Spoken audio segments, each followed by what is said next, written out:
Here are some patterns and behaviors and observations. So starting with the 50s, we had roles, and people took care of each other. And they really cared deeply what other people thought. And that segued into the 60s and the 70s, where we had this free love movement, where they abolished a lot of those rules, and people were in this, I don't care what other people think, and I'm going to do as I do. And we had a lot of different music arise, as well as deep thinking, bringing us into the 80s, where there's a lot of emotion. There was a lot of psychology, self-help. It was huge. It was cool to have a therapist, and it was okay to feel. And the music was very sappy. Lots of love songs on the radio. Moving us into the 90s, where I call this the dark age, where very emo and cool to be depressed and cool to wear your heart on your sleeve. And again, looking at the music, it was very reflective of that. And that inner angst was really being shown through people. And that gave birth to the 2000s, where it was like almost an anti-psychology, because it was the rise of the new thought, and where everything that you think and you feel is because of you, that you're an illusion, that the thought process is an illusion, or that you are completely responsible for your thoughts. That it's that you're responsible for everything. Everything. So even your parents, you're responsible for choosing them. And then you've got the law of attraction, and what you think about, you bring about, which brought us all the way back to today. So the current, we've got the main words being used, which are narcissism, anxiety, depression,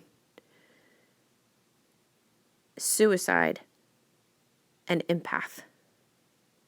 Those are the main words being used right now. So I'm here to give you some hope, and within that hope, I'm going to introduce to you another word, and that is called gaslighting. So thanks to Wikipedia, gaslighting is a form of psychological manipulation in which a person seeks to sow seeds of doubt in a targeted individual or in members of a targeted group, making them question their own memory, perception, and sanity. So I've already seen this. It's starting to well up, and I know it's going to get bigger and bigger and bigger. So pay attention to that. It's really good to know what gaslighting is, okay? So where we're going, we're going into this importance of psychology, and it's different. We're kind of blending all the last years I was sharing with you. So the psychology, alternative therapies like hypnotherapy, and different therapies like EMDR and EFT. And we're realizing the importance of these, okay? It's not just for victims. It's not just for people who have PTSD. It's for everyone.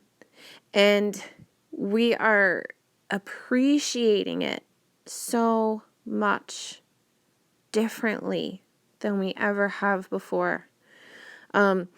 People are going to give credit to others. This is where we're going.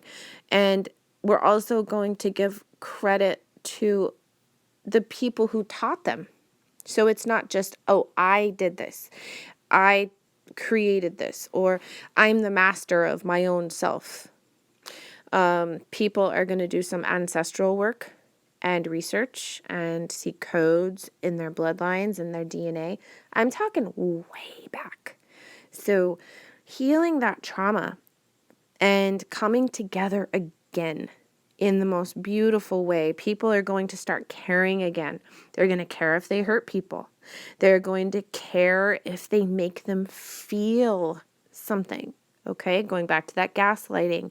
It's not all because of you. We are uniting and remembering.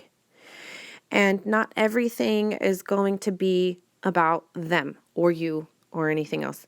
So it's like the whole responsibility that we had, that we started developing, back in the 2000s, and yes, of course, before, but is transitioning. And so pay attention to that. And I'll leave you with this. So happiness is not the destination, but it happens. And it's not always because of you.